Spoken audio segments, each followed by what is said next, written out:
Top 4, Provincial Most Wanted Person na aresto ng Paranas PNP.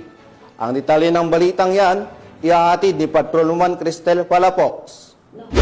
Otoridad ang nakatalagang top 4 provincial most wanted person na may kasong 2 counts statutory rape sa Barangay 6 Poblasyon, Katbalugan City, Samar. Naresto ang akusado bandang alas 4:25 ng hapon ng matauhan ng Paranas Municipal Police Station sa bisa ng warrant of arrest para sa kasong 2 counts statutory rape na walang inirekomendang piyansa. Ang akusado ay dinala sa Paranas MPS para sa kaukulang dokumentasyon at tamang disposisyon. Patuloy ang ating kapulisan sa pagpapatupad ng mga operasyon upang mahuli ang mga lumalabag sa batas, ipagkaloob ang hustisya sa mga biktima at mapanatili ang kaayusan at kaligtasan ng komunidad tungo sa minimithi natin na bagong Pilipinas.